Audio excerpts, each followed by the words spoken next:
name is Laura, and I am Bijou, Standard Poodles. I decided to do a video because everybody keeps asking if they can come out and see where the pups are raised, meet me, and meet the dogs. I want to reiterate to everybody that I've emailed or that's emailed to inquire about coming out. So we do get 20 to 30 people a day. I'm not begrudging this, and I'm certainly not complaining. But because of our rise in popularity, because of all our great references and people referring people to us from all over the world, we do get that volume of inquiry. If I were to open up my home, I would have 20 to 30 people a day tromping through here. And I mean my home. I don't have a kennel. I do not have a business. I live in an old subdivision with a 5-bedroom side split home, and it sits on an acre lot which we fully fenced for our dog safety. That being said, of course I would love to have everybody out here and talk dogs all day long, but if you can see from my website on how we raise our puppies, it's an ongoing, daily commitment. If you want the best socialized puppy, the most well-adjusted puppy, the puppy that's going to be toilet trained super fast, then you got to give me the time to be able to do that. I work full-time as a professional firefighter. I worked very hard to get there, and I changed careers after 17 years of being a nurse and an addictions counselor and teaching various other courses. It took 4 years out of my life to get to my goal of being a professional firefighter, and by that I mean I'm thankful for that. My life has improved. The quality of life I'm able to offer my dogs now has also been able to improve. But what that means is I work to afford my dog hobby, which means I'm able to make tough choices and tough calls and select what I'm going to breed, when I'm going to breed it, and if I'll even breed it. There's been several cases where dogs just haven't met my high expectations, and I can take a financial loss like that and an emotional loss like that because I don't earn my living off of my dogs. This is just my choice. There's other breeders that have made other choices, and that's fine. I do not judge. Nobody's better than anybody else. We do choose different paths. But I do also want to stress, people have been making fun of championship titles, and I'm here to tell you not every dog gets their championship because they show up at a show. Several have gotten disqualified at my latest shows because they do not meet the breed standard. Some have been disqualified because they've bitten, and some poodles have been disqualified because they're shy, skittish, and do not exhibit that poodle personality that is needed. There's a lot to measure up to being a champion, UKC, AKC, or CKC.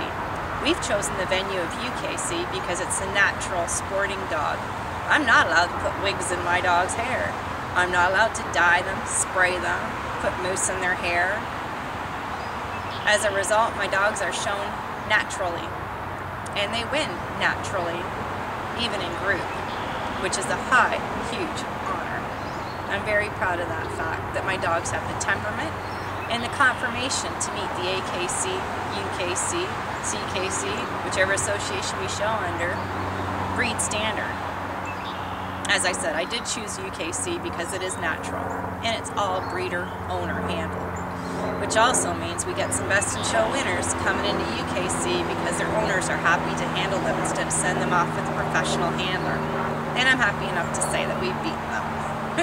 Not all the time, but a great deal of time to make me happy. Now we're venturing into obedience now that everybody has their championship title, and I know they've met the blueprint of the breed standard. A dog show for confirmation cost me over $1,000 a weekend, but I think it's a good investment because the judges tell me I do not have kennel blindness, that the dogs I have meet or exceed the breed standard. They also give me tips. You know what? Your ears need to be longer. Cut those nails shorter. All those little tips help me. They also give me feedback on structure, of course, and movement, of course. Most of it is handler faults, but I can't deny that of course my dogs can be improved upon, whose can't. And that's my goal, is to do that. And I do that by the feedback I get at these dog shows, unlike people that never go to shows and have no idea what they're breeding.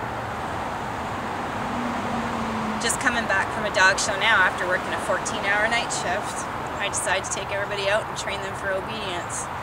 I really want to let everybody know about obedience because it is a full-time commitment to training. You can't just grab a dog like you do for conformation, although there's more to conformation than that. But you can't just grab a dog and go in a ring and expect to do anything. You have had to spend minimally 15 minutes a day with a dog. With myself, it's up to 3-4 times a day. Just short little 5-10 minute intervals. Keep that dog happy. But it's a daily ritual that myself and my dog commit to and enjoy doing and sharing together. Any breeder with obedience titles on their dogs, you know they've spent an amount of time with their dogs bonding. That's a real good sign of a good breeder. It's not easy to do.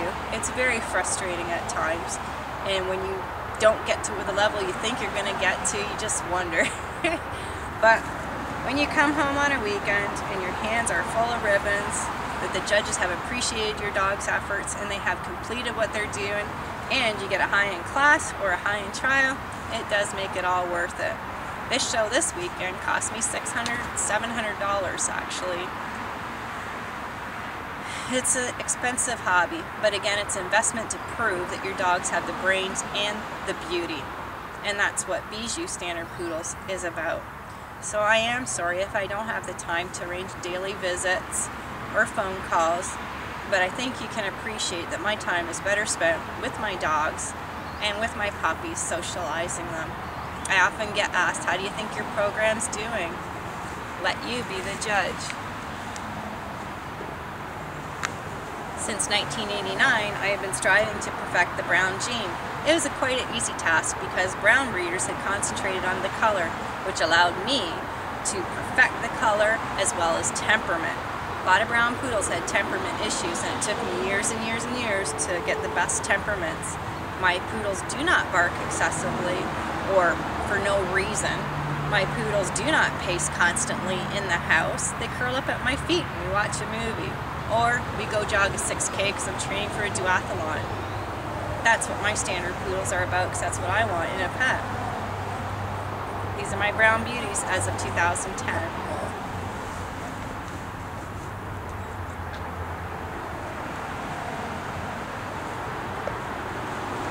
Our red beauties taking me a lot longer to perfect because there just isn't dark red standard poodles out there to start with.